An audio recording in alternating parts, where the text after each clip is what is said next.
welcome to CNN Today. I'm Lynda Kinkade. She is. I'm Michael Holmes. Let's update you on the top stories now. Al-Qaeda's #2 man reportedly killed in Idlib, Syria, when a missile struck his vehicle. Abu al-Qaya al-Masri, an Egyptian national, was reportedly in charge of communications between Syria and Al-Qaeda Central. 2 U.S. officials say the attack was directed by the U.S. intelligence community. U.S. President Donald Trump is making defense spending a main focus of his budget. He's expected to call for a 10% increase in military spending in what he described as a public safety and national security budget. One official says most federal agencies and lower priority programs, as he put it, will see cuts. Mr. Trump, the target of many jokes at Sunday night's Academy Awards, but now he's firing back. That's right. In an interview with Breitbart News, he said the show was so focused on politics that they didn't get their act together in the end. That, of course, is referring partly to the mix-up for Best Picture. Yeah, wasn't that a mix-up too? He called what happened sad and said the evening didn't feel glamorous. Well, Hollywood's biggest night did end like something out of a movie, if we can use that cliche. You had the presenters announcing the wrong Best Picture winner. Were you watching? Yeah, talk about fake news. No, I went to bed before that happened. I happened to stay up and I was like, what? I know a lot of people stayed up. They went to bed as soon as La La Land was announced. Oh, really? Yeah, thinking Bit they'd quick. won. Well, that moment, of course, left everyone watching in disbelief, but it was just one of the big moments from Sunday's show. Stephanie Elam has all the details from the 89th Annual Academy Awards. Come on. La La Land. The Academy Awards are billed as Hollywood's biggest night, but this year's ceremony ended with what could be one of the biggest screw-ups in its history. Sorry, no, there's a mistake. Moonlight, you guys won Best Picture. Moonlight won. Come on, this is not a joke. This is not a joke. I'm afraid they read the wrong thing. This is not a joke. Moonlight has won Best Picture. Moonlight, Best Picture. It was a La La Land producer who announced the gaffe. I'm a little bit in a daze. They just kind of handed us an envelope and the awards, and we just kind of started accepting, and everybody came up. And then there were some people with headsets that started kind of coming out on the stage, and it was suddenly clear that something wasn't right. The reactions backstage were equally confusing. Is that the craziest Oscar moment of all time? Cool. Guys, we made history tonight. I noticed the commotion that was happening, and I thought something strange had occurred. And then I'm sure everybody saw my face, but I was speechless. After the mistake with the biggest prize was corrected, Moonlight ended the night with 3 wins: Best Picture, Adapted Screenplay, and Actor in a Supporting Role for Mahershala Ali. It's not about you. It's about these characters. You're a servant. You're in service to these stories and these characters, and I'm so blessed to have had an opportunity. A new record was set for the most Black Oscar winners in a single year, with 5 taking home awards in 4 different categories. It's important that we take a second to appreciate what is happening here. We're at the Oscars, the Academy Awards. You're nominated. You got to come. Your families are nominated. Your friends. Some of you will get to come up here on this stage tonight and give a speech that the President of the United States will tweet about in all caps during his 5 a.m. bowel movement tomorrow.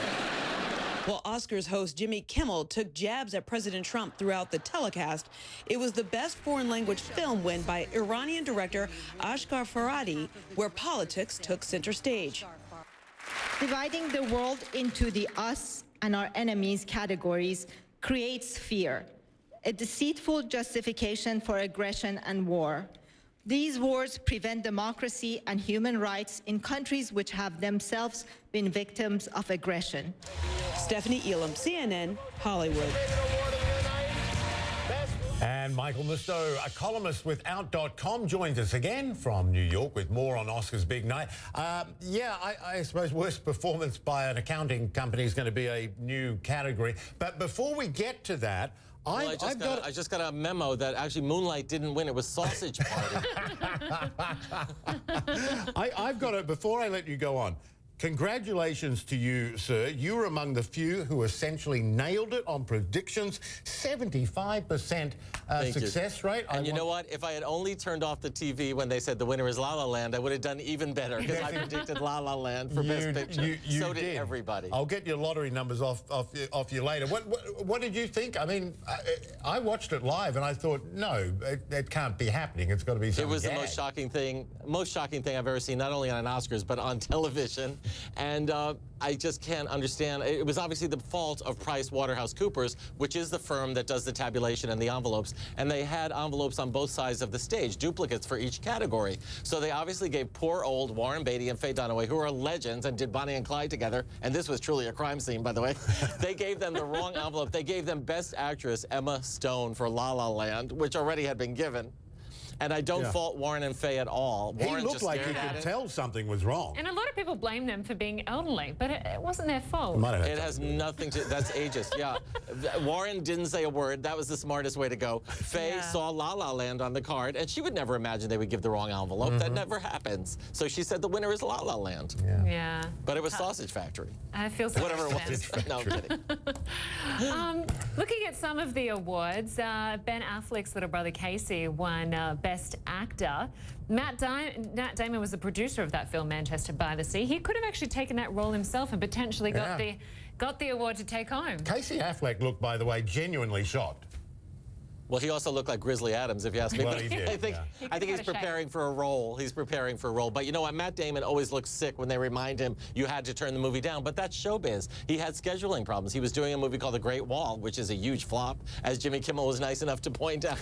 But people, you know, you choose things, you turn down other things. Emma Watson and Miles Teller turned down La La Land. Emma Watson instead did Beauty and the Beast. That's a pretty good consolation. That's going to be a huge movie. So you give and you take. And I think Matt Damon was happy to be the producer of Manchester by the Sea, which is a very acclaimed film.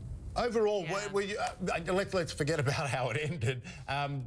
You know, you had the first African-American, first Muslim Best Actor winner, or actor winner of any kind. You had more African-American winners than any others. Does that sort of put a lot to bed? Were you happy with the rest of it? Well, you did pick 75%. I was surprised they got into the country. But you know, I thought it was wonderful to see the diversity. It just was amazing, especially after last year when it was called Oscars So White. It was whiter than a Republican intern convention. This year, everybody was included, and it was political, but you know what? I think it should have been even more political, because some of those acting speeches were very self-aggrandizing, even when they were trying to put themselves down. There was a lot of thanking of God and William Morris and themselves. I think they should have gotten more involved in the world situation in their speeches. Trump, as no surprise, President Trump did complain that it was too political, even though he said he wouldn't watch the Oscars. Well, you know what? He can console himself with the fact that the ratings were not that great. Yeah, I think because his people didn't even have to boycott it because they never heard of any of these movies, so they had no interest in watching. Least watched since 2008, I think I read. Michael, great to see you. Thanks for being with us last night and tonight. Michael Musto, columnist with Out.com, and winner of the Pick the Most Winners Award. Unless they say somebody else really won. Yeah, unless that happens. Email me those lottery numbers afterwards. Thanks, Michael. See ya. Thank you. Well, torrential rain, severe flooding, landslides, and now a water outage in Chile. Yeah, we're going to have a live report. Tom Sater's going to join us and have a chat about all of that. Look at those pictures. We'll be right back.